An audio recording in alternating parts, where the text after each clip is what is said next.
कि रख हौसला वो मंजर भी आएगा, प्यासे के पास चलकर समंदर भी आएगा।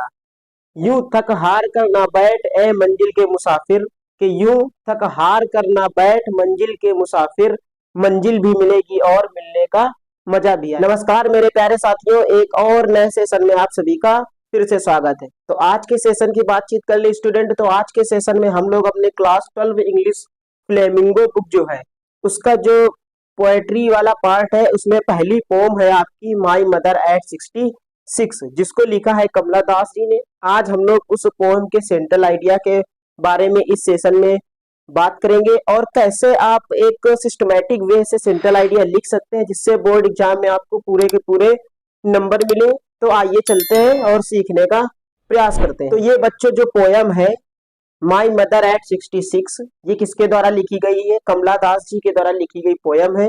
और इस सेशन में हम लोग इस देखेंगे central idea of this pome कि ये पोयम क्या कह रही है, किस बारे में पोयम है, उस पोयम का जो सेंट्रल आइडिया है, मेन आइडिया है, वो क्या है। तो स्टूडेंट आइए देखते हैं। पहली लाइन लिखी है, the poem starts with the journey of the poet with her mother to Cochin on the morning of last Friday. कह रहा है द पोयम स्टार्ट, जो पोयम है वो शुरू होती है, कहाँ से शुरू होती है? With the journey of the poet, poet की यात्रा के साथ ये पोयम की शुरुआत होती है। विद हर मदर, और जो पोएट है वो यात्रा किसके साथ कर रहा है? अपनी माता जी के साथ। तो इसका मतलब हो गया the poem starts with the journey of the poet, poet की, कवित्री की जो यात्रा है उसके साथ इस पोयम की शुरुआत होती है।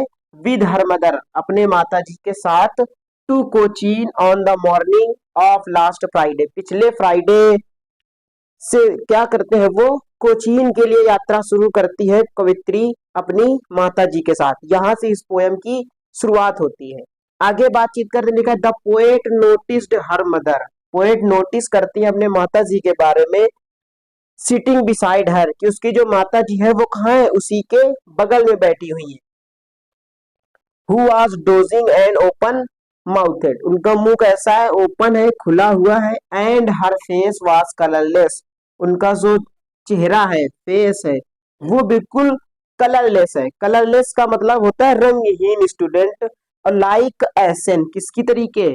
लाइक एसन, एसन का मतलब होता है राख स्टूडेंट, जैसे उसका कोई कलर नहीं होता, धूमिल सी होती है, उस तरीके से वो क्या नोटिस करती है कि जो पोएट है उसकी माता जी का चेहरा कैसा है? Colourless like essence and corps, और कॉर्प्स का मतलब होता है स्टूडेंट डेड बॉडी से। किससे? डेड बॉडी से। तो जैसे डेड बॉडी का जो कलर होता है कलरलेस हो जाता है, ऐसा कलरलेस जिसमें कोई इंटरेस्ट ना हो किसी भी व्यक्ति का, वैसे ही उनका चेहरा कैसा है? कलरलेस है। तो यहाँ पर सबसे पहले बातचीत कर ले स्टूडेंट, तो यहाँ पर फिगर ऑफ स्पीच की बातचीत कर लेते हैं थोड़ी सी। तो यहाँ पे सिमली फिगर ऑफ स्पीच है। फिगर्स ऑफ स्पीच की बात करें तो यहाँ पर सिमली हो जाएगा। आगे बातचीत करते हैं। आगे लिखा एट दैट, और तभी, द पोएट रियलाइज्ड, पोएट फिर से रियलाइज करती है, क्या रियलाइज करती है? That her mother had grew old, जो उसकी माता जी है अब वो और बूढ़ी हो चुकी हैं।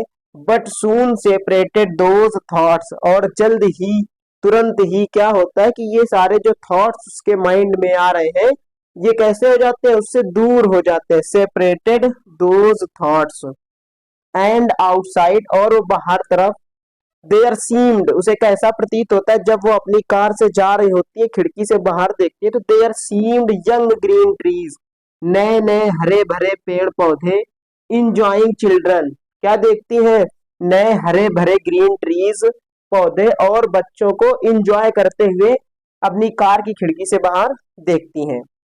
देन रीच्ड एयरपोर्ट, इसके बाद वो एयरपोर्ट पहुंचती हैं। एयरपोर्ट पहुंचकर and standing far looked her mother, और एयरपोर्ट पहुंचकर दूर खड़े हुए ही अपनी माता जी क्या करती है? देखती हैं। फार लुक्ड हर मदर, अपनी माता जी को देखती हैं। फाउंड वान कलरलेस लाइक विंटर्स मून, और कैसा पाती है?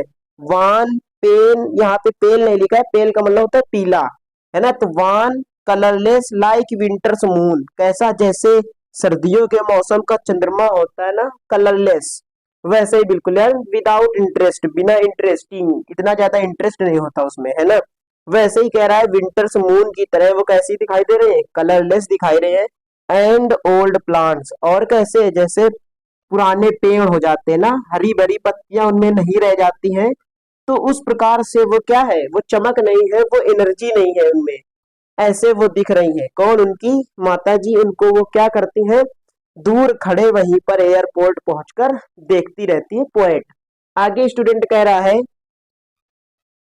एंड चाइल्डहुड फियर रिटर्न, और जो बचपन का भय था, डर था, वो क्या होता है, फिर से लौट आता है। But the poet said to meet soon, किंतु पोएट जो है अपनी माता जी से फिर मिलने का, जल्द ही मिलने के लिए कहती हैं। एंड वाइल पार्सिंग, और जब वो क्या करती है, उनसे दूर होती है, जुदा होती है, यानी जब एयरपोर्ट पे फ्लाइट बैठ कर वो जाने वाली होती है, कंटिन्यूअसली स्माइल्ड, क्या करती है, लगातार स्माइल करती रहती हैं, उनको देखकर, किसको, माता जी को देखकर। तो आई होप स्टूडेंट आप सभी को ये जो सेंट्रल आइडिया है ये समझ में आया होगा। तो आज के सेशन में इतना ही, मिलते हैं नेक्स्ट सेशन में अगला सेंट्रल आइडिया लेकर, तब तक के लिए जय हिंद, take care and love you all.